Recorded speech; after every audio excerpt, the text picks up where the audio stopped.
Voici maintenant une petite vidéo, pour vous expliquer comment additionner ou soustraire des fractions. Dans les vidéos précédentes, je vous ai montré comment mettre deux fractions sur le même dénominateur. J'ai donc repris exactement les mêmes fractions que les deux vidéos précédentes. Une fois que j'ai mis les deux fractions sur le même dénominateur, j'ai le droit de les additionner ou de les soustraire. Pour ce faire, j'ai besoin uniquement d'additionner les numérateurs. Encore une fois, les fractions, c'est du gâteau. Si j'ai 16 parts plus 9 parts, à la fin j'ai 25 parts, il n'y a aucun monde où on a changé la taille des parts.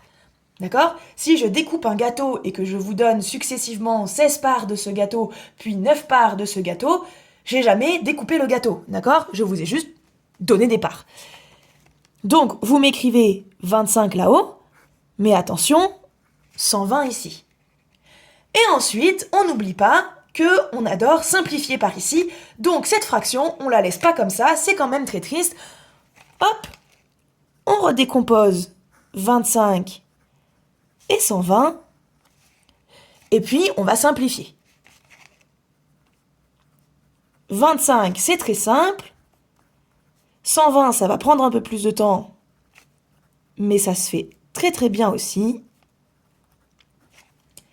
Et on va barrer ce qu'on peut, c'est-à-dire un seul 5, et on écrit ce qui reste, 5 pour 25, 2 x 2, 4 x 2, 8, x 3, 24, avec mon chat qui passe. Et voici la fraction finale. Donc si j'additionne des fractions, première étape, je mets sur le même dénominateur, deuxième étape, j'ajoute les numérateurs, troisième étape, si besoin, je simplifie. Je vais faire dans la foulée la soustraction parce que c'est pas beaucoup plus difficile. Alors, je vais en profiter pour faire autre chose. Alors, c'est rien, moi.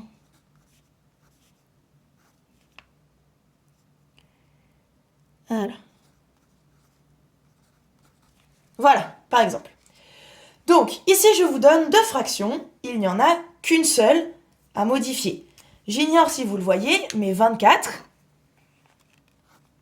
c'est 2 x 12. C'est comme si je faisais une décomposition en un peu plus rapide parce que j'ai repéré que les deux nombres, en réalité, 24 est un multiple du premier dénominateur. Donc, pour compenser le 2 x 12, je dois uniquement faire cette fraction x 2. Le résultat, c'est donc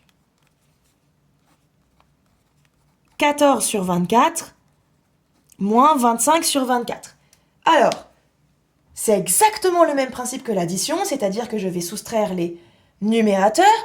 Attention, ici, donc je fais cette vidéo pour tous les niveaux, donc y compris pour les élèves qui ont déjà vu les nombres rationnels. Ne vous inquiétez pas, c'est comme si vous faisiez 14 moins 25, donc imaginez-vous, vous grimpez 14 étages, vous redescendez 25 étages, où êtes-vous? Si vous avez du mal, dites-vous que vous avez plus descendu, donc le résultat final sera forcément négatif.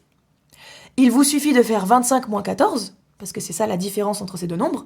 Donc 25 moins 14, ça fait 11. Et le bas ne change pas, bien évidemment, même technique que là-haut. J'encadre, et j'ai donc ma fraction finale.